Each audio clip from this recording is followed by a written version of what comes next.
After faking his death for 3 years, the husband had finally returned. He stood upon the vacant plot of land that should have been the 𝐼𝐬𝐧𝐞 manor, eyes bulging, mouth agape in shock, fury blazing as he beat his chest in rage. Cheers and applause echoed through the streets. He had fled too far. He probably still had no idea what had transpired. On the day of our grand wedding, he had led his cousin, who faked her death, to elope with him, while I too had taken my dowry and faked my own death to escape. The 𝐼𝐬𝐧𝐞 manor was left without an heir, drowning in debt, its titles stripped and residence confiscated. According to the latest planning for the imperial capital, this place had been transformed into a street dedicated to street performances and acrobatics. When it came to fleeing, the two of us were truly evenly matched. He had not even cared about the life or death of the 𝐼𝐬𝐧𝐞 manor, yet he still expected me to shoulder its debts in his stead? Dream on. In the bridal hall, mother-in-law and the young aunt clung to each other, weeping bitterly. A young servant had just stumbled in to report that my husband, Luyan, while galloping back to the capital for the wedding, had been ambushed and fallen into a deep ravine. They had searched for half a day and retrieved only a horse saddle and a broken rein. It seemed unlikely he had survived. I sat behind the red bridal veil, unable to suppress the cold smile at the corner of my lips. In my past life, I had knelt in this very bridal hall just like this, listening to them cry and truly weeping along with them. But it was not for that husband I had never met. It was for my own fate, stepping through the door only to be condemned to a life of widowhood. I had thought that although the 𝐼𝐬𝐧𝐞 manor had fallen on hard times, the people within still harbored warmth. As long as I treated mother-in-law and the young aunt well, the three of us women could hold this household together. During those 5 years, I poured all my heart and soul into it, filially caring for mother-in-law, looking after the young aunt, and clearing the mountain of shameful debts the old Marquis had accumulated in the brothels during his lifetime. I managed the 𝐼𝐬𝐧𝐞 manor in an orderly fashion, and even saved up 100 taels of silver as dowry for the young aunt, marrying her off in grand style. Just as I was about to enjoy a few days of peace, Luyan returned, returning from the dead with his lover and their 2 illegitimate children. Only then did I learn that this entire family was rotten to the core. To escape their debts, they had plotted for Luyan and his cousin Lu Fang to fake their deaths and flee. They used me as a fat sheep to slaughter, forced me to clean up the mess, then drove me out onto the streets. I truly could not swallow that indignation. Gritting my teeth, I went to beat the drum and file a complaint. To file a lawsuit against my in-laws, one must first endure 20 strokes of the cane. I gritted my teeth and bore it all. Fortunately, the Jingzhao Yin, Wen-zheng, had once been a student sponsored by my father in his youth. With his maneuvering, I managed to recover half of my dowry, obtained a letter of divorce, and returned to my natal home. But that beast Luyan colluded with bandits to kill me on the road back. In the panic of fleeing, I fell into a deep ravine and plunged into the pool below. What a coincidence! It was the very same ravine where Luyan had supposedly died. I had even erected a cenotaph by the pool beneath this ravine and visited every year to pay respects, so I knew the paths here well. Heaven never seals off all paths for man. My swimming skills were not bad. After struggling through several near drownings, I finally survived. By the time I returned to the capital, 3 days had passed. The Lu family, thinking I was dead, was holding a grand feast to celebrate in the manor. I had managed the Lu household for many years and still had a few loyal confidants. Taking advantage of their joyful celebration, I had the chef poison the banquet, wiping out the entire family, then led my loyalists and fled to the western regions, never to return to the Central Plains again. The Lu family had wronged me, and they had paid with their lives. The dead settle their debts. I held no more grudges. With my temperament of clearly distinguishing gratitude and grudges, I never mistreated myself in the latter half of my life.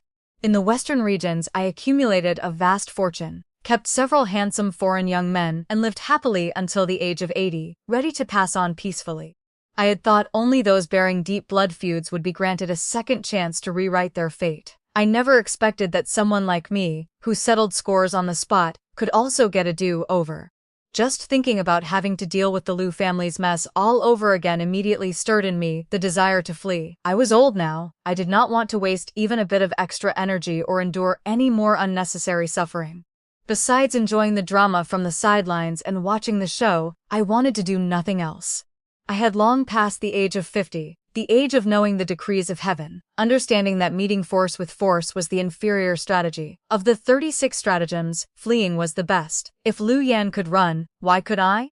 If he ran, I would run too, flee early and enjoy retirement early. After carefully planning the escape in detail, I turned and gave 𝐶𝐮 a few instructions.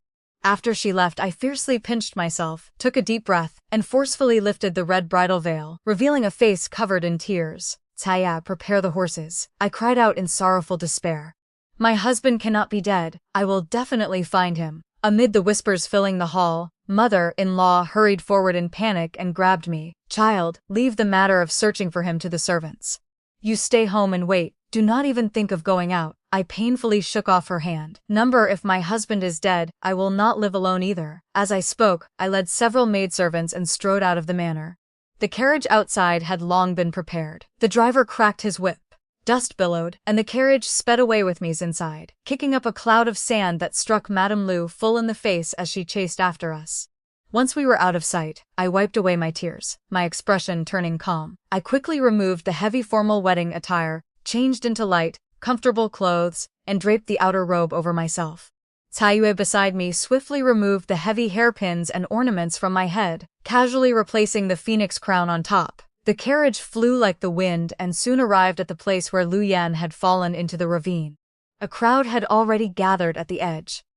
The servants from the Marquis Manor were pretending to hold poles to fish for the body. I alighted and staggered to the edge of the ravine, crying as if my heart were being torn apart.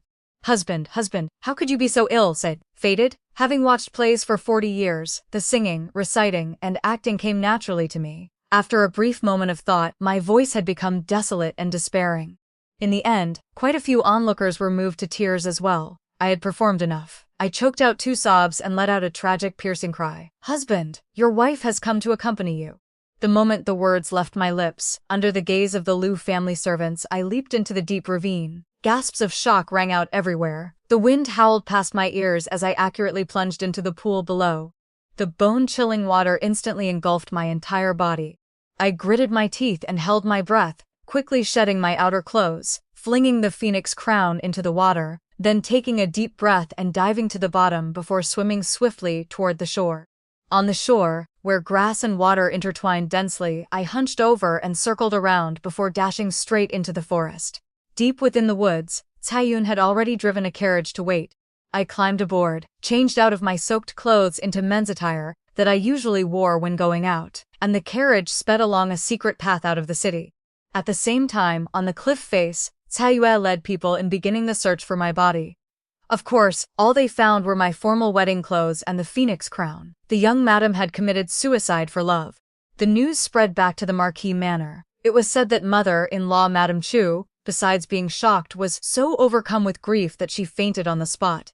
I did not need to guess to know that in her heart, she was probably blooming with joy. The Marquis Manor had married me for the sake of my dowry. Now that the thorn in their side was dead, weren't those 80 chests of dowry all hers? It was a pity that those 8 chests were made of top-grade sandalwood. What a waste. The carriage traveled all the way to an estate on the outskirts of the imperial capital. This was one of the dowries my parents had given me. Wrapped in cotton quilts the entire way, I was still a bit cold, but it was much better than in my past life. Back then, I had already suffered caning and struggled for a long time in the cold pool. My body had been damaged, and I would never have children again. The carriage stopped in front of a 2-room house within the estate. 𝐶𝐮 Mama, who had come as part of my dowry, came out to greet me. She had been my mother's personal maidservant and had cared for me since childhood.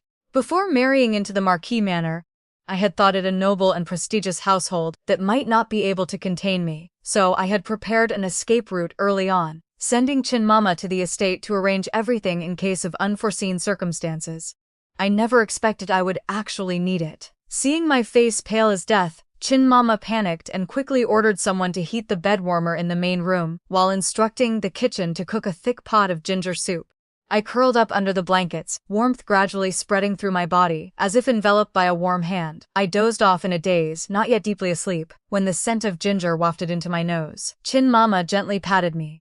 Do not sleep yet, young miss. Drink the ginger soup while it is hot, sweat it out, then sleep. Catching a chill is no small matter. She held the bowl, blew on it gently, and fed it to me. The spicy warmth traveled down my throat to my stomach, heating up my internal organs. I drank it all in one go, and my entire body broke out in a thick layer of sweat, the chill in every bone seeping out with the perspiration. In my drowsy state, I felt Chin Mama wipe the sweat from me before I fell back into slumber. When I next awoke, it was already afternoon the following day. Sunlight filtered through the window, casting fragmented golden patches across the room, making it feel incredibly warm. I stretched, and a fragrant aroma entered my nose, making my stomach rumble immediately. "Young Miss is awake. Come eat something." Chin Mama entered carrying a food box. 𝐇𝐮 curled up her legs and placed a small table on the heated brick bed, setting out a bowl of soft, smooth steamed eggs with perilla and a bowl of golden chicken noodles.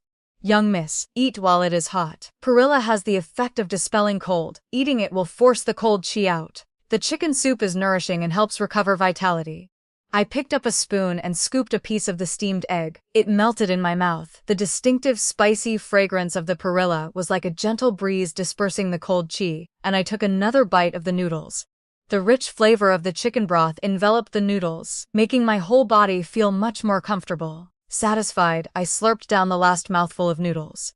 𝐇𝐮 then began recounting the news that 𝐷 had sent over early that morning. "After I jumped into the ravine yesterday, Madame Liu had arrived by carriage, pretended to cry for a while, then used feeling unwell as an excuse to leave.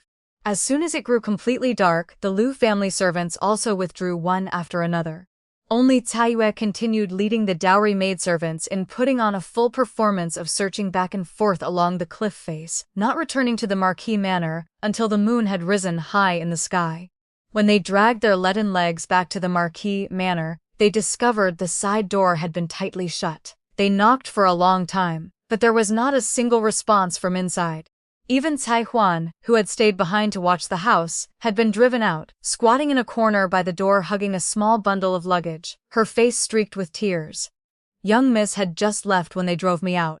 𝐷 gritted her teeth and continued knocking. After the time it took to drink a cup of tea, an impatient shout finally came from inside. "The madam has ordered that unrelated persons are not allowed inside."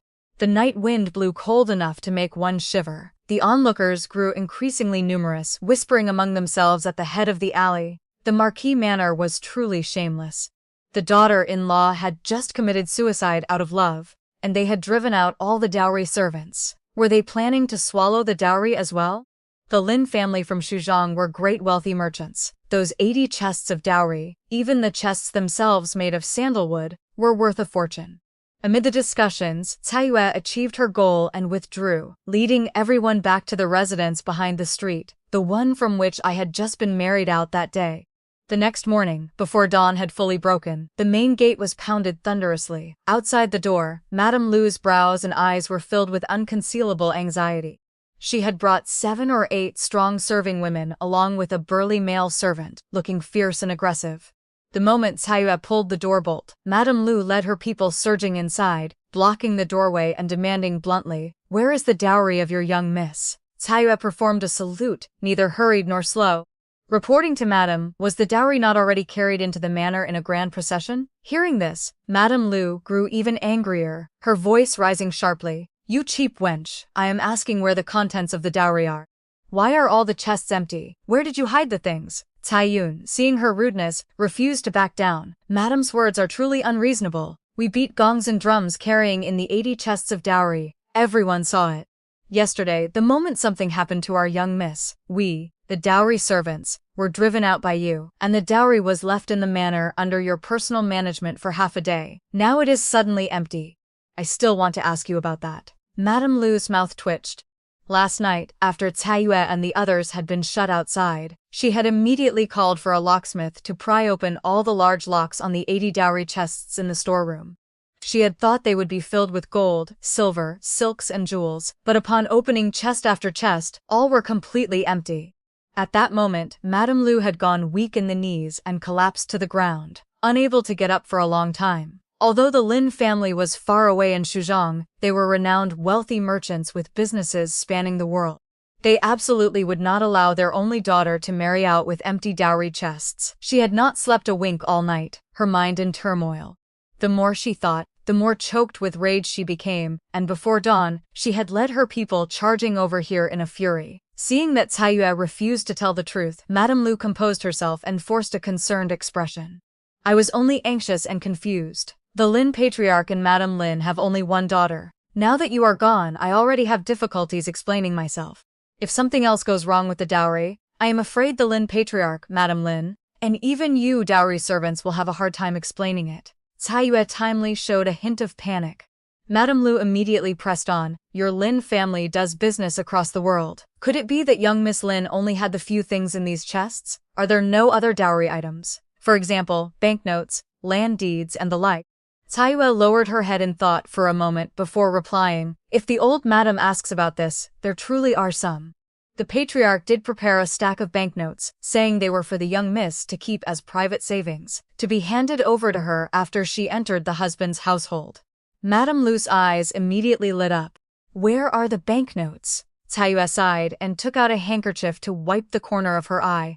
The young miss carried them on her person, saying she wanted to hand them over to her husband personally on the wedding day.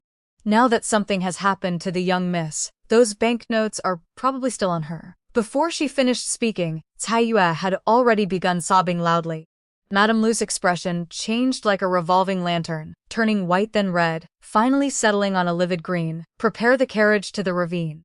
Madame Lu's vision darkened, and she forced herself to steady her body, turning to leave, nearly tripping over the threshold. The serving women and male servant hurriedly followed. The group that had charged in aggressively now staggered out dejectedly. Behind them, 𝐷 covered her face and wept even louder. Beneath the handkerchief, the corner of her mouth could hardly suppress a smile. For the next 3 days, the servants of the Yangning Marquise Manor truly met with bloody bad luck. After the cold dew solar term, the mountain winds whipped across faces like knives, and the water in the ravine pool grew even colder, piercing to the bone. A thin layer of ice crackled along the shore. At Madame Lu's command, the male servants immediately set up rafts and searched the pool inch by inch. In the deeper sections, they tied ropes around themselves and took turns diving down to search. When they surfaced, every one of them was shivering from the cold. Several had already begun running fevers, but Madame Lu would not allow them to stop. We must find the living if alive, the body if dead. Clothes, shoes, even the sachet. Search thoroughly and fish everything up. She herself had no time to rest either. Wrapped in a thick cloak and holding a hand warmer, she personally stood on the cliff supervising. By the second day, she began coughing. By the third day, her face was flushed with fever. Her personal mama advised, Madam, the wind is too strong. You should return to the manor to rest first. Leave this place to this servant to watch over. Madame Lu waved her hand, her voice already hoarse. I must keep watch here personally. I absolutely cannot let outsiders profit from this. Blown by the cold wind for 3 full days on the cliff, on the morning of the 4th day, Madame Lu was feverish and red as a boiled shrimp, collapsing on the mountaintop. Madam, you cannot continue facing the wind like this. The mama was frantic, stamping her feet. Your health is what matters. Madame Lu wanted to say something, but was interrupted by a violent cough. She raised her head to look at the unfathomably deep pool, then at the male servants trembling from cold yet having found nothing, and finally lost all hope. Grinding her teeth, she spat out one word, go. When the 80 chests of dowry had been carried into the manor, they had already been empty inside. If the dowry had not been empty, I would not have dared to flee so freely. In recent years, refugees had gathered, bandits ran rampant, and Shuzhong was 1,000 li from the capital. Moreover, there was a difference in status between the Marquis Manor and my family. My parents, fearing something unexpected might happen, had converted most of my dowry into banknotes from several banks in the capital, along with house and land deeds, for me to carry on my person. The 80 dowry chests were only to deceive outsiders. Inside, they were completely empty. Additionally, there was a cart of treasures secretly escorted by the 𝐌𝐢𝐧𝐞 escort agency, waiting only for me to establish a firm footing in the Marquis Manor before being delivered inside. In the afternoon, with the sunlight still gentle and warm, I released a carrier pigeon from the estate. A short note was tied to its leg, bearing only 2 characters, Wei Yang. This was the signal my parents and I had agreed upon beforehand. That cart of treasures would never be delivered to the capital again. In my past life, half of those treasures had been poured into the Marquis Manor. 1/3 had been used to fill the deficit in military provisions that the old Marquis had left behind.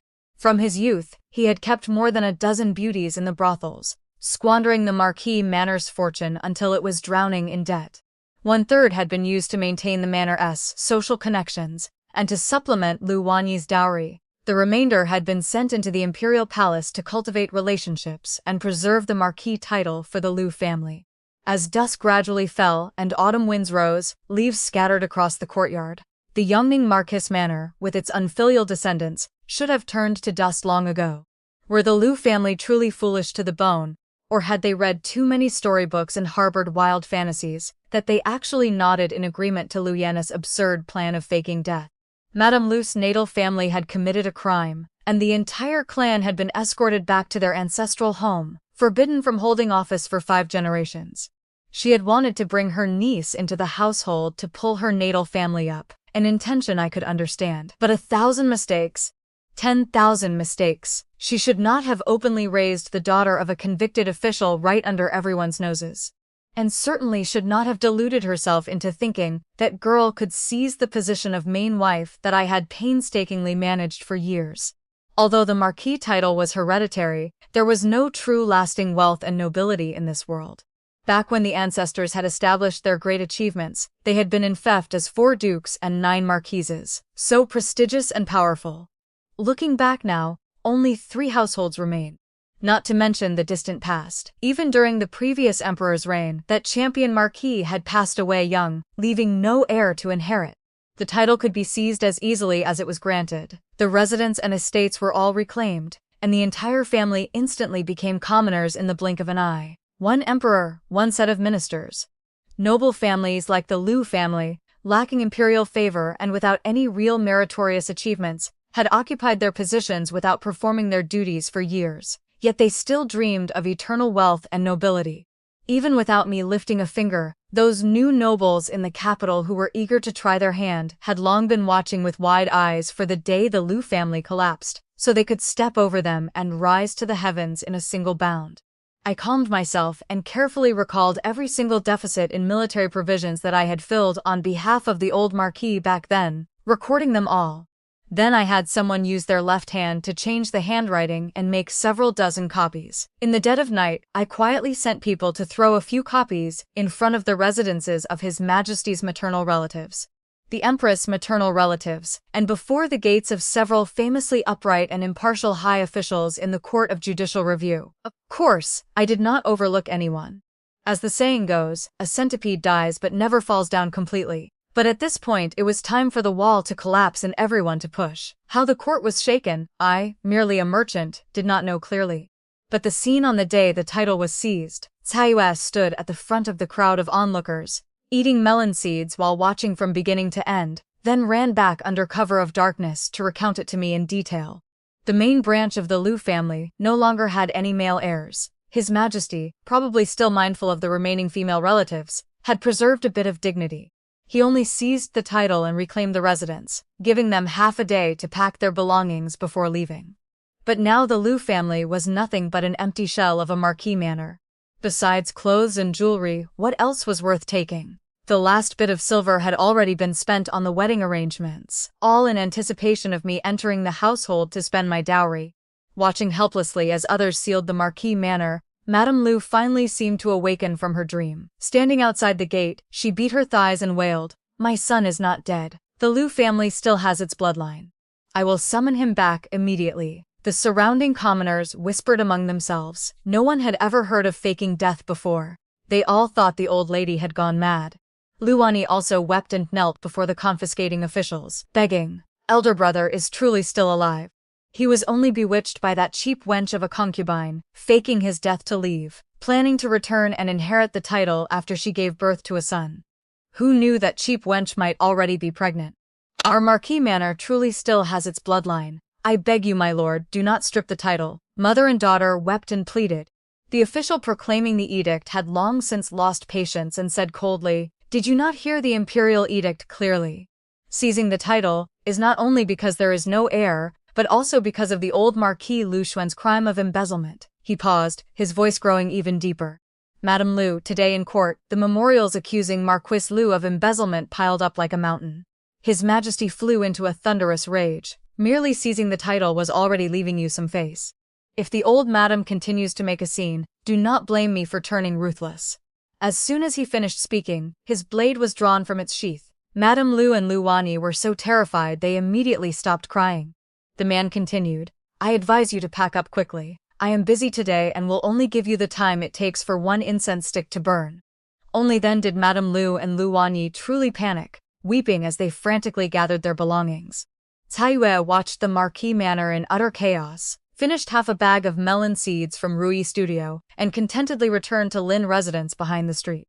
Just as she sat down and picked up her rice bowl, knocking suddenly sounded at the door outside. The gatekeeper came to report that people from the Lu family had arrived.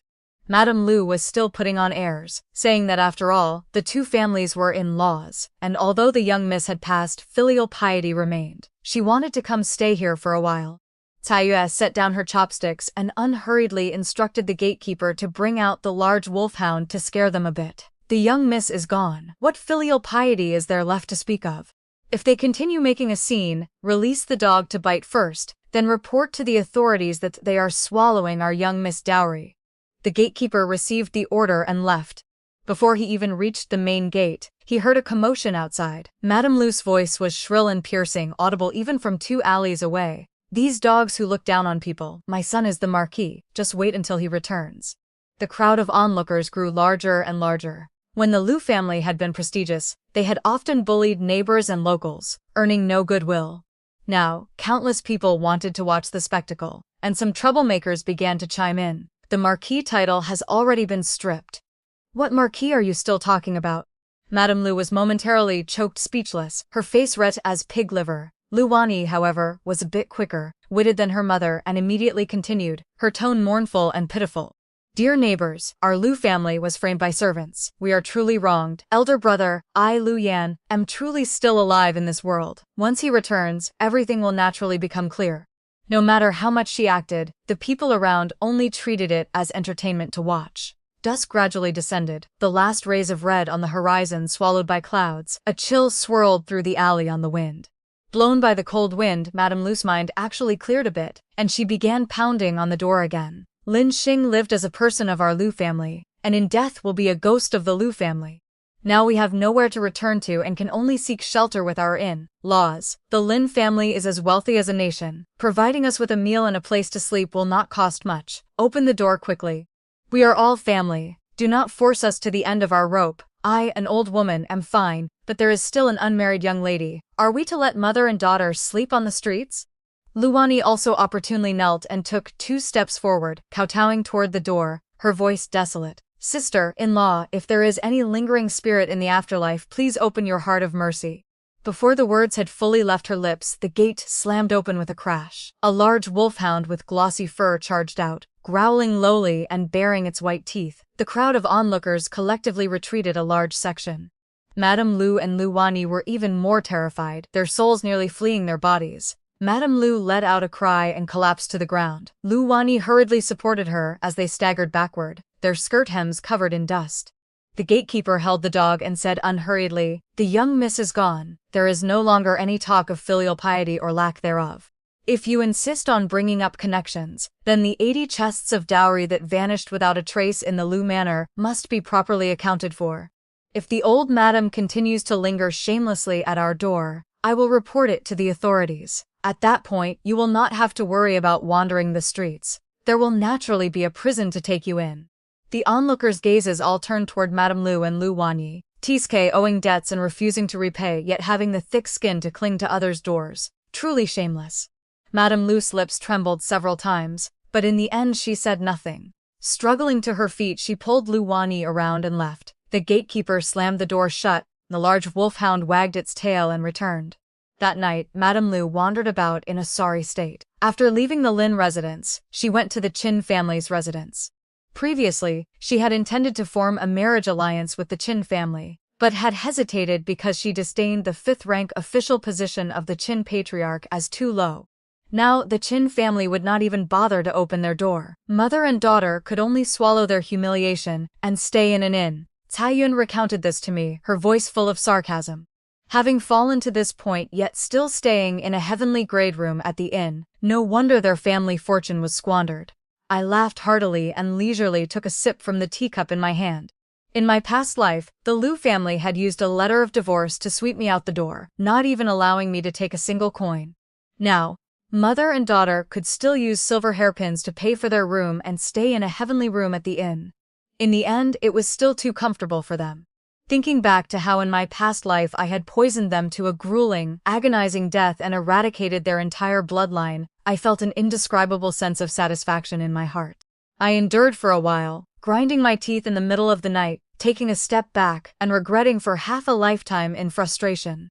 Settling scores on the spot was truly extremely satisfying. I slept at night without a single worry on my mind. My life was meant to be glorious and splendid. Why should I entangle myself with these blood-sucking leeches? I was determined to trample them into the mud early, trample them thoroughly, not giving them even a single chance to cling to me again, so that I could live my happy life in peace and joy. The matters in the capital, I had mostly wrapped up. Madame Liu and Lu Wanyi were barely getting by in the inn, using silver hairpins to pay for lodging and pawning bracelets for food, growing more destitute by the day. I had people monitoring them. According to my memories from my past life, the silver they had would not last them even a month. I did not need to lift a finger. They would squander themselves into poverty. What I needed to worry about was Lu Yan. News from the people I had sent to follow him had arrived. Lu Yan, leading Lu Fang and carrying the last remaining banknotes from the Marquis Manor, planned to travel leisurely through the landscapes of Jiangnan for 3 years. He was completely unaware that the sky in the capital had already fallen. Half a month passed and my body had fully recovered. During this time, Chin Mama had found me the best qi, tonifying and blood, nourishing prescriptions. Every day she used medicinal meals to nourish me. Now my complexion was rosy and healthy, my eyes bright and clear. I could finally go out and make a move. I led my trusted maidservant 𝐶ai and 7 or 8 guards with exceptional skills, spurring our horses in pursuit of Lu Yan. When we caught up, Lu Yan and Liu Fang were at the ferry crossing, with a light drizzle falling. They were about to board a boat to Jiangnan. The two of them shared a single oiled paper umbrella, standing shoulder to shoulder beneath a willow tree by the ferry. I did not know what Liu Fang said, but Lu Yan lowered his head to look at her, his face full of smiles. That appearance was truly one of deep affection, enough to make outsiders envious. I sat inside the carriage in the distance, watching quietly for a while before giving the order to disembark. My boat had long been prepared. On the surface, it looked like an ordinary passenger boat. The boat owner was an honest, simple young man with a Jiangnan accent, speaking with an extremely affable smile. When Lu Yan went to ask the price, the boat owner quoted a perfectly fair price and even enthusiastically helped them carry their luggage. Lu Yan and Liu Fang happily boarded the boat, even asking the boat owner for a pot of tea. They sat chatting and laughing while waiting for departure. The boat slowly left the dock, the scenery on the shore gradually receding. Lu Yan stood at the bow, hands clasped behind his back, gazing at the ink-green mountains on both sides. The river breeze brushed his face and he felt utterly at ease. Lu Fang leaned beside him, softly reciting some poem, something like the misty rain descending on Yangzhou. I was on another boat, following silently from a distance. After the boat had traveled for more than half a day, rocking along the embankment, Lu Yan and Liu Fang had already fallen unconscious. The knockout drug had been placed in the tea. The boatman was my guard, Lin Sheng. Even this boat had been purchased by me the day before just for today. Lin Sheng waved his oar toward us, and my boat quickly approached. 𝐶ai stepped forward and pried open Lu Yan's mouth. I took out the bowl of self-terminating medicine I had prepared and cooled in advance, pouring it bit by bit into his mouth, and considerately gave him another pot of tea to rinse with. Both of them had been thoroughly searched. Banknotes and loose silver were all taken by me. Once I finished, the guards quickly carried the two into the small hold below deck, bound their hands and feet, and stuffed cloth into their mouths to prevent any noise if they woke midway. Satisfied, I returned to my own boat. As for Lin Sheng, he turned the boat toward the open sea, heading south day and night without pause, rowing deep into the ocean. In the deep sea, I had long prepared a deserted island. Since Lu Yan no longer cared about his marquis status, and insisted on so-called true love, then let true love stay with him, on that isolated island overseas, as a pair of wild mandarin ducks, free and unrestrained. Without banknotes, without servants, without the glory and wealth of the Marquis Manor, and no need to worry about heirs as a burden. Just the two of them, quiet and peaceful on that island, with no one to disturb them for eternity. Meanwhile, I would remain in the capital, grandly opening a glorious and splendid life of my own. Although the Lin family had amassed great wealth through commerce, scholars, farmers, artisans, and merchants, merchants still ranked last. My parents, despite being great tycoons in Shuzhong, still found it hard to avoid being schemed against by a fallen Marquis Manor. I wanted to change the status quo and make the Lin family imperial merchants. Imperial merchants in previous dynasties had been granted the position of Minister of the Imperial Stud, rank 2, for helping the court gather military provisions, but now the world was at peace with no wars. To seek an official path, one had to find another way. Since my time in Shuzhong, I had advised my father to sponsor impoverished but talented students. This spring, among the students sponsored by the Lin family, 3 entered officialdom. The most outstanding was Wenjung, who passed as second in the palace examination. In the palace exam, he was personally praised by His Majesty for his seasoned writing and was deemed worthy of important use. He was now appointed as records administrator under the Jingzhao Yin, specifically managing the construction of the capital. Wenjung was a grateful person. After the golden list was announced, he sent word that as long as there was a request, he would never refuse. In my past life, it was also thanks to his protection that I only suffered minor injuries from those 2 canings. Otherwise, I could not have escaped the cold pool. Now, in my heart, I was planning to have him help me with something. The court wanted to open trade with the western regions and planned to expand the eastern market. The current eastern market was in the southeast of the capital, and its area was no longer sufficient. The diplomatic quarters of the Court of State Ceremonial was in the north, where envoys from various countries resided, making travel inconvenient. If expansion was needed, the most suitable location happened to be the area where the Marquis Manor was located, connected to the Sifangguan on the outside, bordering the old eastern market to the east, connected to the official road to the north, and close to the transport dock to the south. It was a naturally perfect position. I had flipped through the capital's map no less than 100 times. I could recite every alley and street by heart.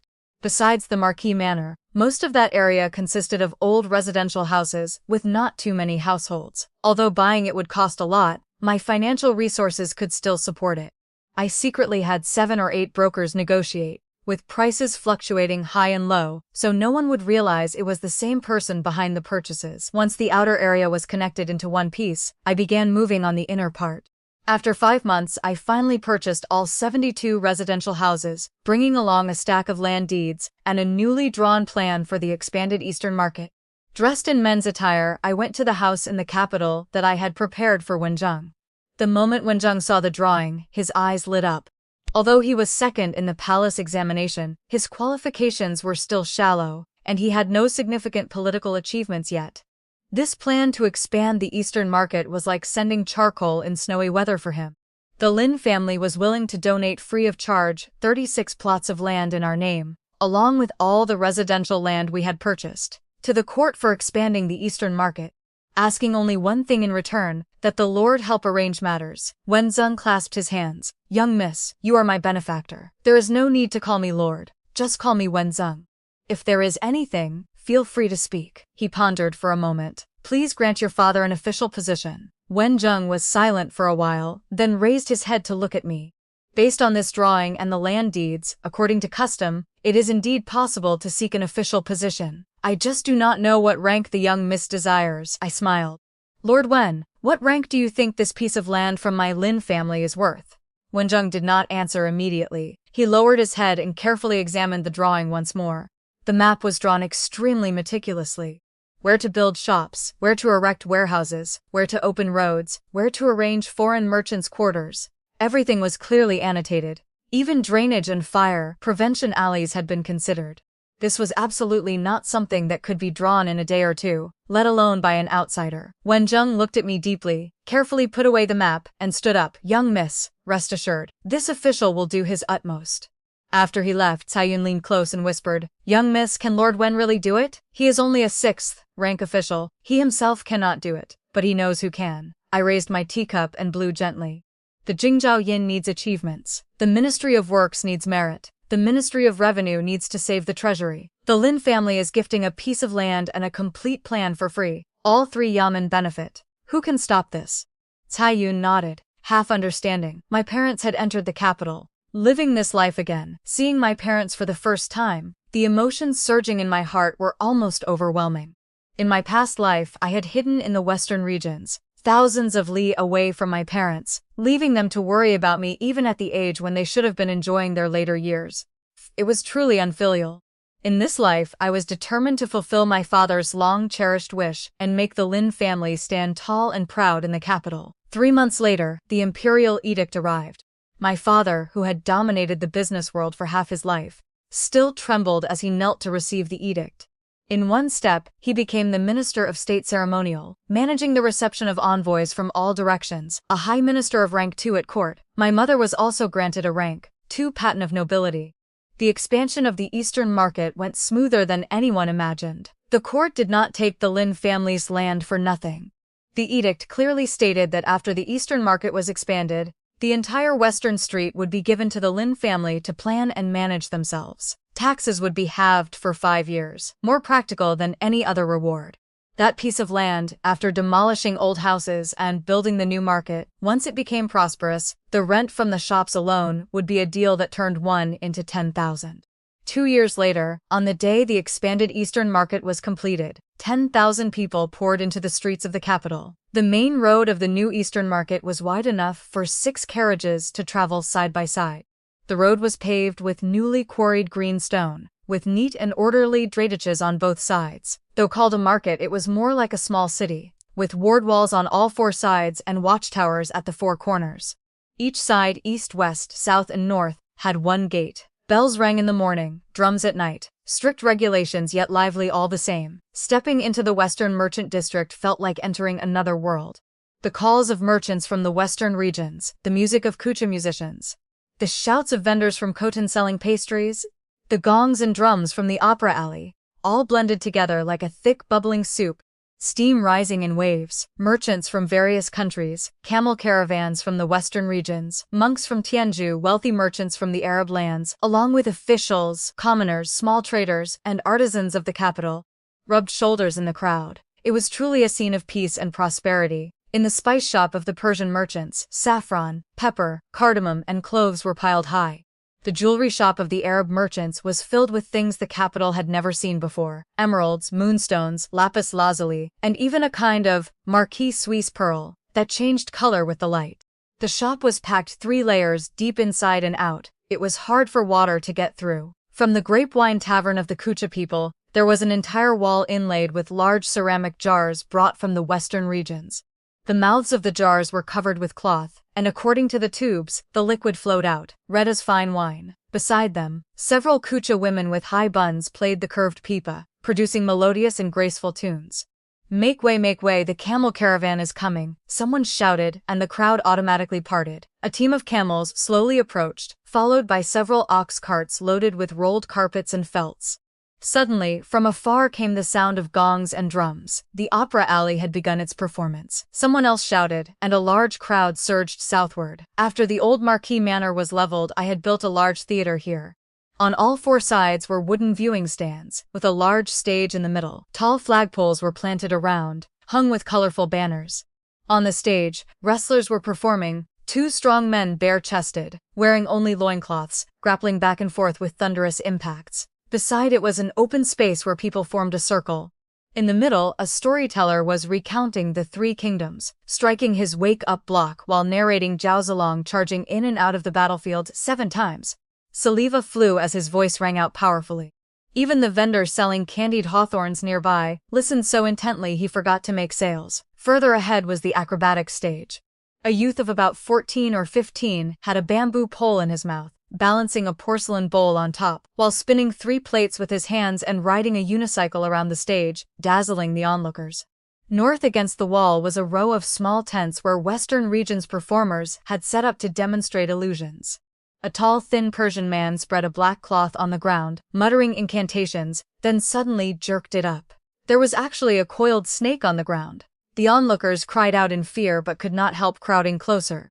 There were also performers from Fulin who could conjure fire from thin air.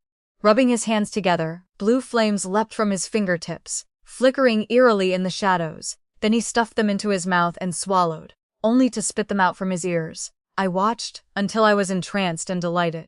In my heart, I secretly calculated that this alone was not enough. I needed to find a few more opera troupes, crosstalk, shadow puppetry, marionettes, and more.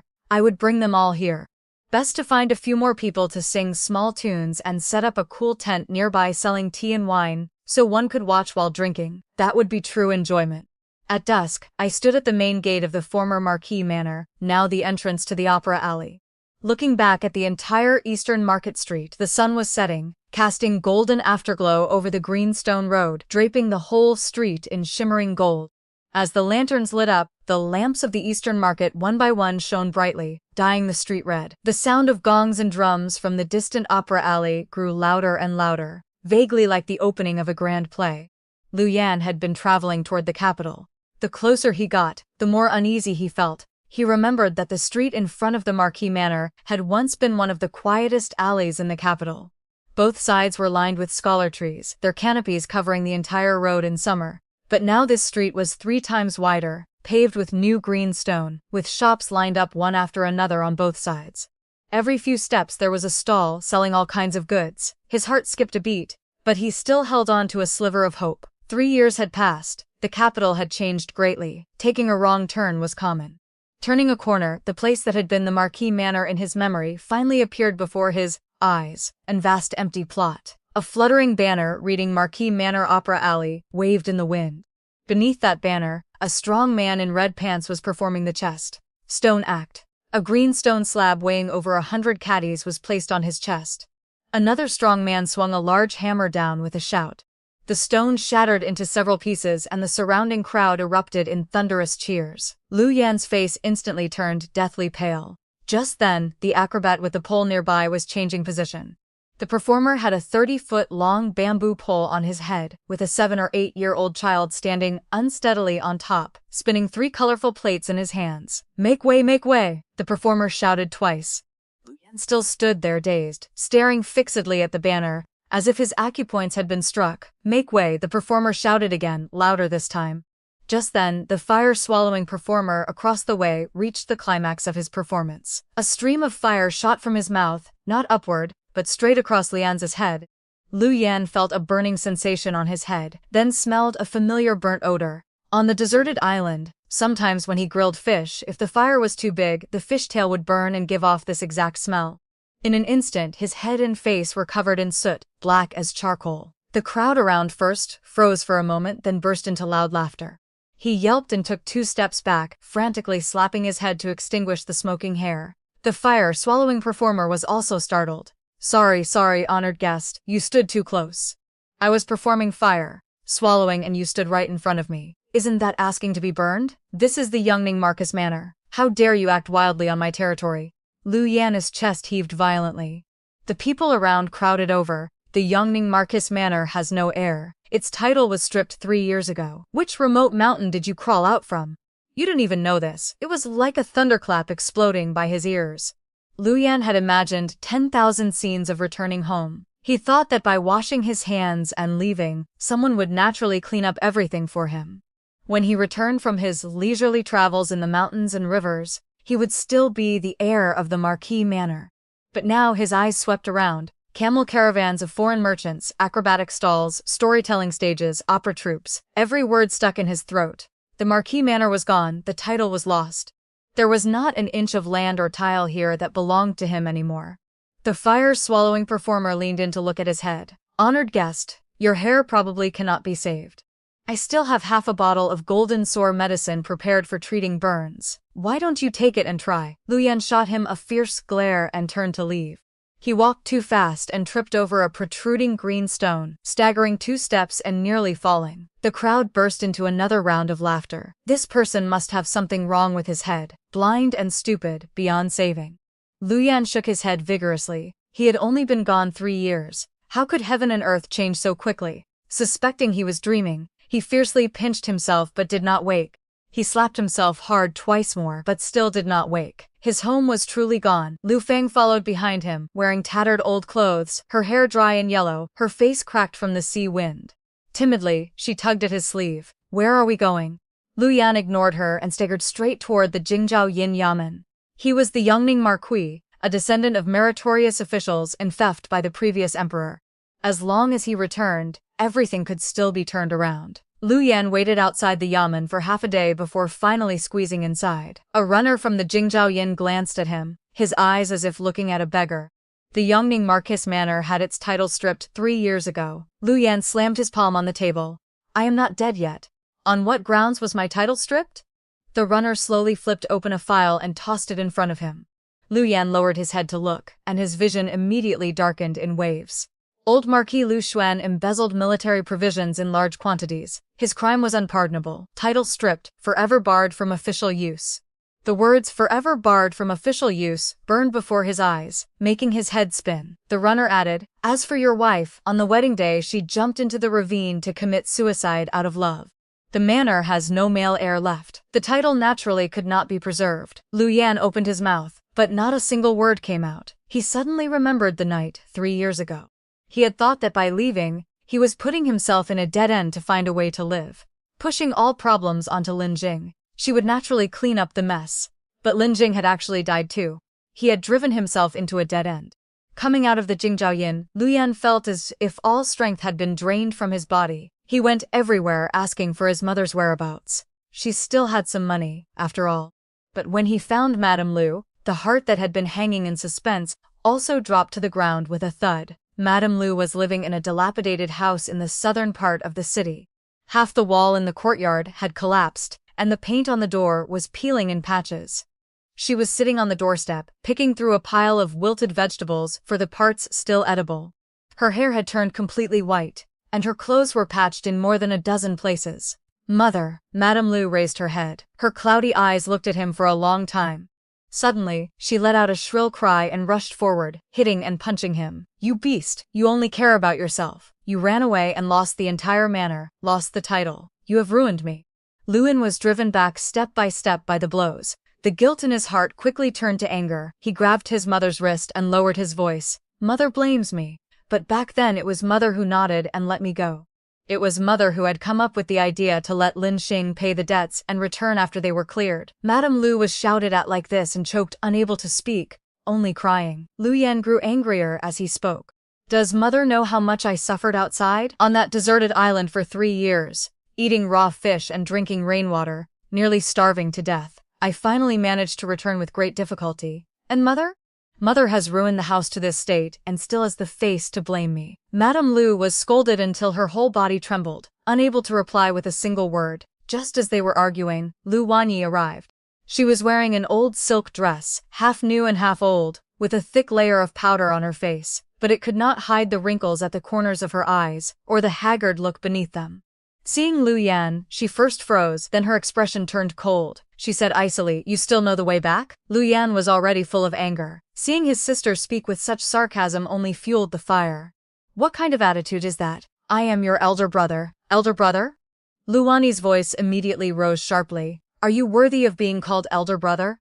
You led that vixen and ran away, abandoning the whole family without care, forcing me to become a concubine for someone else, and you still have the face to return? Becoming a concubine was your own choice. I did not force you. There was not even food to eat. If I did not go serve others, was I supposed to starve to death with Mother?" Brother and sister went back and forth, arguing more and more fiercely, until they finally came to blows. Lu Wanyi scratched Liu Yan's face. Liu Yan pushed her back and she fell heavily to the ground, crying heartbreakingly. In the end, the neighbors could not stand it anymore and shouted over the wall, "What are you arguing about? Argue more and we will report it to the authorities." Only then did this noisy scene come to an end. Liu Yan stayed in the southern part of the city. He understood very well that his mother could not be relied upon, and his sister even less so. He had to find a way to survive on his own. He inquired with quite a few old friends, but none of them would lend him even a single coin. They avoided him like the plague. However, they did give him one useful piece of news. Lin Jing's father, Lin Yuanshen, was now Honglu Siqing. The only daughter of the Lin family had died. If he was willing to humble himself and care for Lin's father in his old age, relying on the Lin family's vast fortune and their connections in officialdom, Liu Yan would definitely still have a chance to make a comeback.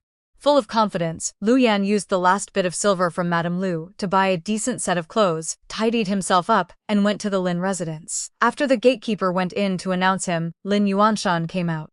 Liu Yan smiled broadly and stepped forward with clasped hands. "Uncle Lin, your nephew Liu Yan has come especially to pay his respects." Lin Yuanshan looked at him, his expression icy. "You still have the face to come here?" Liu Yan smiled appeasingly. "Uncle Lin, there was some misunderstanding back then." "Misunderstanding?" Lin Yuanshan's voice suddenly rose sharply. "On the wedding night, you led your cousin and faked your death to run away, causing my daughter to jump into the ravine. And you dare say to me that it was a misunderstanding?" "Uncle Lin," At that time this nephew was also forced by circumstances. Lin Yushan did not give him a chance to finish. He turned and ordered the gatekeeper, "Beat this beast out for me. If he dares come again, directly send him to the authorities and accuse him of plotting for wealth and harming lives." Two servants stepped forward, one on each side, grabbed Lu Yan and threw him out the door. Lu Yan fell flat on his face, his hat lost, his clothes torn, in a miserable state. I was hidden in the carriage behind him, quietly observing from afar, nearly bursting into laughter. Lu Yan left dejectedly. Halfway there, a group of people suddenly poured out from an alley and surrounded him. The leader had a fierce, fleshy face, waving a wooden staff in his hand, and looked at him with narrowed eyes and a smile. "Oh, isn't this Marca Lu? 5 years without seeing you and you have finally returned. Your father owed our Wan-Hua-Lu 13,000 taels back then. With interest, it is 20,000 taels. How do you propose to settle this debt?" Lu Yan's calves began to tremble. That was my father's debt. It has nothing to do with me. Nothing to do with you?" The man slammed his staff on the ground. "Back then you were in the brothels with your father, embracing women on both sides. You did not say that then." Lu Yan tried to run but was immediately grabbed by the collar. "Brothers, Marquis Lu's body is precious. Let us find a place to talk properly." He was dragged straight into the alley. Screams of agony rang out continuously, enough to make one's scalp tingle. After the time it took to drink a cup of tea, the group finally dispersed. Lu Yan lay in the alley covered in wounds, his face swollen like a pig's head, blood from the corner of his mouth flowing onto the ground. One creditor before leaving did not forget to spit on him. No longer a marquis, and still putting on airs, Lu Yan lay there for a long time before he could catch his breath. He struggled to his feet and limped away. After this great disaster, he began to resent everyone. He hated his lustful father who had ruined everything, hated his useless mother, hated his sister for not being able to marry into a good family, hated Lin Xing for dying too early, hated the creditors for showing no respect. But what he hated most was Lu Fang. If she had not seduced him, why would he have been moved to run away? If it had not been for chasing after her, how could he have fallen to his current state? Lu Yan's temper grew more irritable by the day. He began beating Lu Fang. At first it was only verbal abuse. Later he directly used his hands and feet. Lu Fang was beaten until her body was covered in green and purple bruises. She used her hair to cover the wounds on her face and her sleeves to cover the bruises on her arms. She quietly cooked porridge, washed clothes, and cleaned the house like a wooden puppet. She had thought of running away, but she had nowhere to go. Her natal family had been convicted, and distant relatives refused to take her in. Without Lu Yan, even surviving would be difficult. She could only endure. But how long could she endure? That night, Lu Yan returned drunk. In his drunkenness, he grabbed Lu Fang by the hair, pulled her to the ground, and stomped hard on her waist. "It is all because of you. It is all because of you, this cheap wench, that I am ruined." Lu Fang curled up on the ground, hugging her head and not saying a word. A few days later, while Lu Fang was cooking porridge in the kitchen, she heard Lu Yan and Lu Wanyi talking in the room. One tale. Lu Wanyi's voice was very low. "I have already inquired. Although she was married before, her looks are still there. The brothel over there is willing to pay this price. Ah, this cheap wench has harmed me so badly. Selling her into the brothel is already letting her off easy." The ladle in Lu Fang's hand fell into the pot with a clatter. She stood behind the stove, her whole body trembling, tears silently falling until they dried up. She took out a small paper packet from her bosom. It was rat poison that a peddler had dropped that morning. At the time, she had picked it up as if possessed. It turned out it was for this moment. The peddler had been arranged by me. When the porridge was ready, Lu Fang poured the powder in and stirred it evenly. No trace could be seen. She ladled 3 bowls and brought them to the table. Lu Yan picked up his bowl and took a sip, frowning. "Why is there a slightly bitter taste?" Lu Fang lowered her head. "Perhaps I added too much salt." Lu Yan said nothing more and drank the bowl of porridge in a few gulps. Lu Fang picked up her own bowl, looked at the murky porridge inside, and tilted her head back to drink it all in one go. "In the previous life, I had personally poisoned them. In this life, after going around in circles, they still ended up feeding the poison to themselves with their own hands. Some people were born as strangling vines." 3 days after Lu Yan died, I restored my identity and returned home. To the outside world, my explanation was that after jumping into the ravine, I lost my memory and was rescued and cared for by a nun in a nunnery. The nun was advanced in age. I served in the nunnery for 3 years. Only after the nun passed away did I come down the mountain. I was recognized and returned home. Whether outsiders doubted it or not, I no longer cared. The Lin family was now like the midday sun. Countless people were willing to flatter me.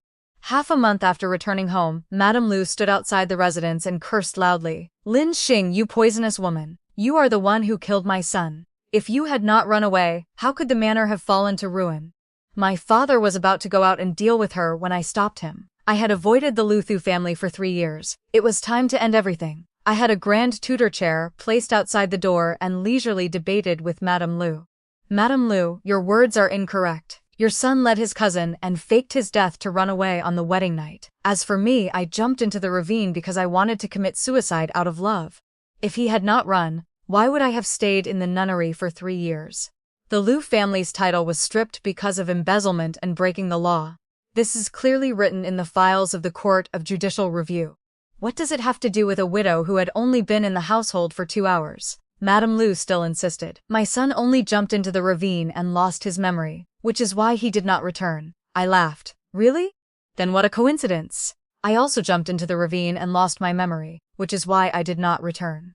The feng shui at the bottom of that ravine must not be good. It specifically damages the mind. If the old madam wants to investigate clearly, you can try jumping once yourself. When you return, we can compare statements." Madame Lu's face turned red as pig liver. You are truly unfilial." I withdrew my smile. Old Madam, Volume B, Article 17 of the Great Zhou Laws clearly states that a woman who has lost her husband may return to her natal home on her own. No one may force her to remain chaste. Your son and I never even consummated our marriage. There is no question of filial or unfilial. You schemed against me. In the end, Madame Lu could no longer hold back and shouted hoarsely. I stood up, walked in front of her, bent down, and said in a voice only the two of us could hear, "That is right, I did scheme against you. Those 80 chests of dowry were empty from the beginning. I never intended to fill your pit. You only allowed yourselves, as a prestigious noble family, to scheme against a merchant's daughter like me. You do not allow me to protect myself and scheme back against you?" Madame Lu's mouth twitched. She could not say a single word. "Old Madam, the wheel of fortune turns." I stood up straight and looked down at her. "Back then, your marquis manor was powerful and prestigious. You could bully a merchant's daughter like me at will. Now I am the daughter of a rank 2 official, and you are just a commoner in plain clothes. Do you find the taste of being schemed against by others pleasant?" Madame Lu's face instantly turned ashen. Her lips trembled, her throat made a gurgling sound, and she fell backward. By the time she was helped up, her whole body was stiff, her mouth crooked and eyes slanted. She could not even speak. "That is a stroke."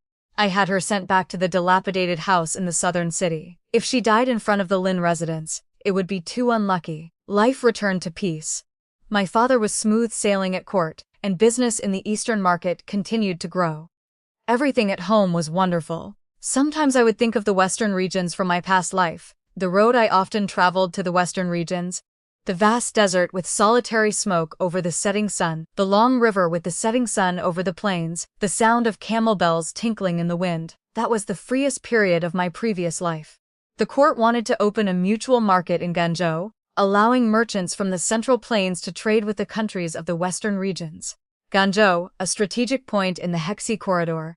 The newly opened mutual market there contained enormous business opportunities. I bid farewell to my parents, wanting to go there and open a new horizon.